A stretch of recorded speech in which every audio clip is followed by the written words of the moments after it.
Honorable Deputy Speaker,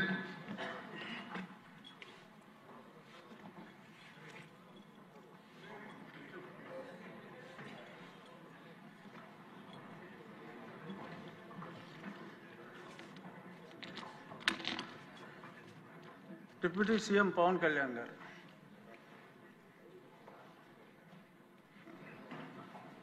Thank you, sir.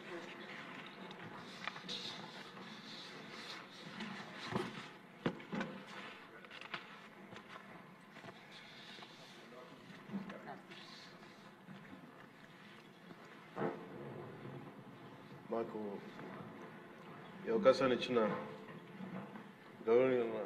గౌరవనీయులైన సభాపతి గారికి కృతజ్ఞతలు తెలియజేసుకుంటూ గౌరవ ముఖ్యమంత్రి గారికి కూడా నమస్కారాలు తెలియజేసుకుంటున్నాను. జిఎస్టీ సంస్కరణ మీదుగా ఆంధ్రప్రదేశ్ శాసనసభలో జరుగుతున్న ఈ చర్చలో భాగంగా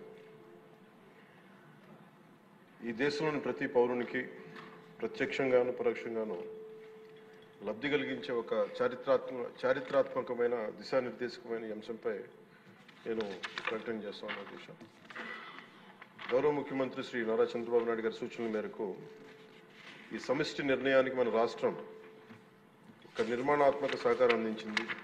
ఇటీవల కాలంలో జిఎస్టీ పన్నుల విధానంలో చోటు చేసుకున్న అతిపెద్ద సంస్కరణలలో ఒకదానికి రాష్ట్ర ప్రతినిధిగా బాధ్యత వహించడం నాకు చాలా గర్వకారణంగా ఉంది.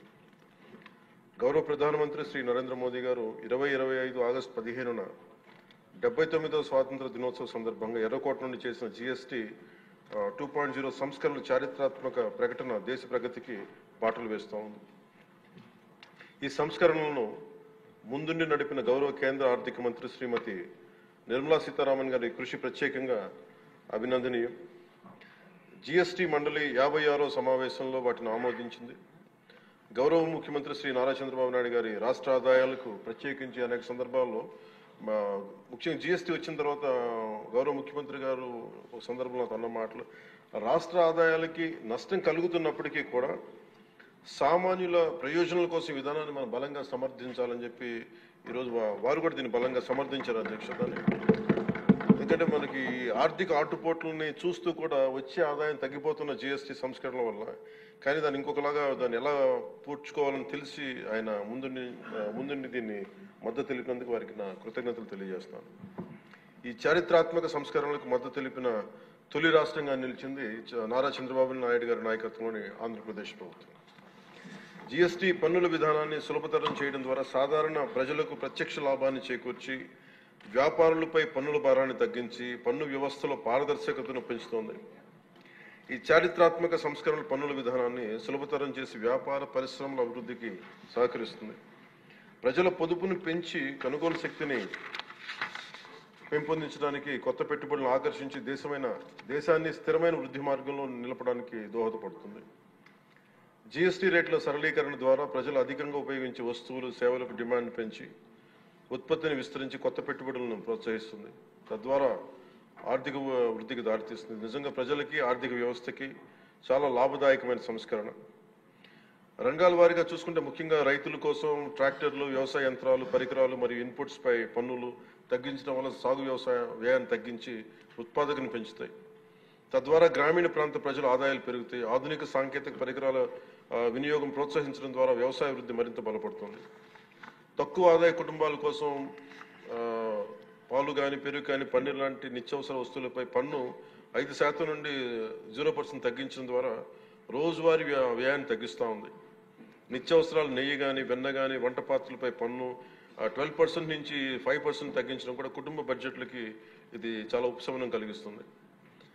అలాగే ప్రతి కుటుంబం కోసం ఉండే సబ్బులు కానీ, షాంపూలు కానీ, టూత్ పేస్ట్ వంటి వ్యక్తిగత సంరక్షణ ఉత్పత్తులపై పన్ను 18% నుంచి 18% నుండి 5% పరిమితం చేయడం ద్వారా వాటి ధరలు చాలా గణనీయంగా తగ్గుతాయి. తద్వారా ఆరోగ్యం, వ్యక్తిగత పరిశుభ్రత మెరుగుదల కనపడుతుంది. మధ్యతరగతి కుటుంబాల కోసం కార్లు, ఫ్రిడ్జ్లు, టీవీలు, ఎయిర్ కండిషన్లపై పన్ను 28% నుంచి 18% తగ్గించడం ద్వారా వాటి ధరలు అందుబాటులోకి వచ్చి ప్రజల జీవన ప్రమాణాలు మెరుగుపడతాయి. అలాగే గృహ నిర్మాణానికి సంబంధించి సిమెంట్ పన్నుపై కూడా 28% నుంచి 18% తగ్గించడం ద్వారా గృహ నిర్మాణ వ్యయం తగ్గి సొంత ఇంటికల సాకారం అవుతోంది. ఆరోగ్య రంగం కోసం ఔషధాలపై పన్ను 12% నుంచి 5%కి, అత్యవసర మందులపై పన్ను 5% నుంచి 0% తగ్గించడం ద్వారా రోగులకి చాలా కీలక ఉపశమనం కలిగి అందరికీ వైద్య సేవలు అందుబాటులోకి వచ్చి ప్రజా ఆరోగ్య సంరక్షణ మెరుగుపడుతుంది.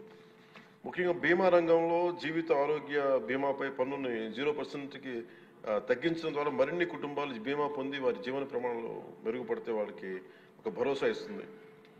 ముఖ్యంగా ఎంఎస్సీల కోసం వ్యాపార ఉత్పత్తులు, మధ్యవర్తిత్వ సేవలపై పన్ను సరళీకరణ ద్వారా ఖర్చులను తగ్గించి పోటీ వాతావరణాన్ని పెంచుతూ ఉంది. త్వరితగతిన వెంటనే రీఫండ్ ద్వారా వ్యాపారులకు సమయానికి డబ్బు అందుబాటులో ఉండి వ్యాపారం, ఎగుమతులు, ఉపాధి అవకాశాలు పెరుగుతాయి. విద్యారంగం కోసం విద్యారంగానికి సంబంధించిన వస్తువులపై తక్కువ పన్నులు విద్యను మరింత అందుబాటులోకి తెస్తాయి. జీఎస్టీ 2.0తో భరోసా. ఈ సంస్కరణ ద్వారా ప్రజల చేతిలో ఉండే సంపద మరింత పెరిగి వస్తువుల వినియోగం పెరగడంతో పాటు నూతన పెట్టుబడులకు ప్రోత్సాహం లభిస్తుంది. తద్వారా ఆదాయ సేకరణ పెరుగుతోంది. వాణిజ్య పరిశ్రమలకి సంబంధించి జీఎస్టీ సంస్కరణ విజయవంతమైన అమలు సహకరించిన అన్ని వాణిజ్య సంస్థలు, వ్యాపార సంఘాలు, పరిశ్రమ సంఘాలకు ఆంధ్రప్రదేశ్ శాసనసభ హృదయపూర్వక కృతజ్ఞతలు తెలుపుతోంది. ప్రజలకు లబ్ధి చేరేలా చేసిన ఈ భాగస్వామ్యం సమగ్ర వృద్ధిలో సాధనలో కీలకం. ఈ అవగాహన కార్యక్రమం ముఖ్యంగా జీఎస్టీ సంస్కరణ లాభాలు ప్రతి కుటుంబానికి చేరుకోవడానికి ఇది ఒక కార్యక్రమం చేపట్టాలని అందరం కోరుకుంటా ఉన్నారు అధ్యక్ష. జిల్లా నుంచి గ్రామ స్థాయి వరకు ఈ అందరికీ తెలిసేలాగా మరింత ఏమేమి తగ్గుతాయి, ఏవి బెనిఫిట్స్ ఉన్నాయి, ఇవన్నీ ప్రజలందరికీ తెలియజేసే ఒక కార్యక్రమం ఖచ్చితంగా రూపొందించాలి. దాని మీద మేము కోరుకుంటా ఉన్నాం. అలాగే ఈ రెవెన్యూ కానీ, కమర్షియల్ ట్యాక్స్, పంచాయతీ అధికారులు గ్రామ స్థాయిలో ప్రజలకు నేరుగా కలిసి వాళ్ళకి మమేకం వాళ్ళకి ఎలా లబ్ధి చేకూరుతుందో అది కూడా చెప్పగలగాలి. పరస్పర అవగాహనతో పాటు పలు మీడియా వేదికల ద్వారా విస్తృత ప్రచార కార్యక్రమాలు చేపట్టాల్సిన అవసరం ఉంది. ఈ కార్యక్రమం ప్రధాన లక్ష్యం ప్రతి కుటుంబం జీఎస్టీ సంస్కరణల గురించి తెలుసుకుని వాటిని లాభాలు పొందాలని మనస్ఫూర్తిగా కోరుకుంటూ ఆంధ్రప్రదేశ్ ప్రభుత్వం ఈ చారిత్రాత్మక మార్గదర్శక సంస్కరణలు ఆహ్వానిస్తూ ప్రజల ఆర్థికాభివృద్ధి కోసం వాటి విజయవంతమైన అమలుకు సంపూర్ణ మద్దతు ప్రకటిస్తోంది. థ్యాంక్ యూ అధ్యక్ష. జై